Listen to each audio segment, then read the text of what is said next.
მეგობრებო, მოგესალმებით ისევ ლაილაშიდან. ქართველ ებრაელებს ალბათ გეცნოთ ეს შენობა. ეს არის ლაილაშის ლოცვა. ლაილაში ებრაელები თუ ლაილაშის ბიბლიის მიხედვით ვიმსჯელებთ, სულ მცირე 10 საუკუნე ცხოვრობდნენ. მათ დატოვეს ლაილაში გასული საუკუნის 70-იან წლებში, უფრო ადრე ქუთაისში გადავიდნენ და შემდეგ არ დარჩა დიდი რაოდენობა და ისინიც უკვე წავიდნენ ისრაელში. და ასე დამთავრდა ლაილაშის ებრაული თემის ისტორია. რაც შეეხება სალოცავს, სალოცავი ჯერ კიდევ მე-19 საუკუნის 50-იან წლებში ყოფილა აქ. სულ მალე მეორე სალოცავიც აუშენებიათ, თუმცა საბჭოთა რეპრესიების დროს ჩამოურთმევიათ ის მეორე პატარა ლოცვა და გადაუციათ სოფლის სამკითხველოსთვის.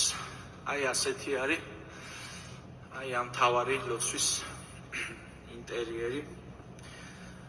პორტრეტი გახლავთ იაკობ სეფიაშვილის, დიდი ლაილაშელი ებრაელი მეცენატის, რომელსაც ბევრი დამსახურება აქვს სოფლის წინაშე, სკოლის აღშენებლობის ინიციატორი და სხვა ბევრი საზოგადოებისთვის საჭირო საქმე გაუკეთებია ამ კაცს.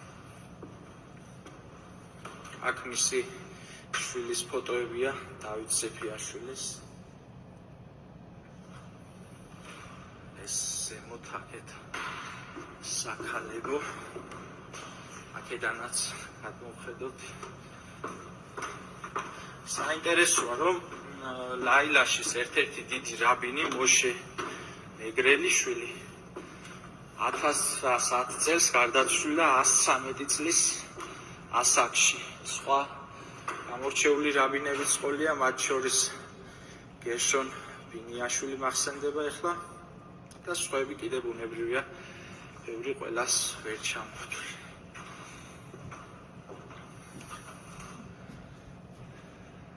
ასეთი არის ლაილაშის ლოცვა, რომელიც ინახავს ლაილაშის ებრაული თემის დიდ ისტორიას.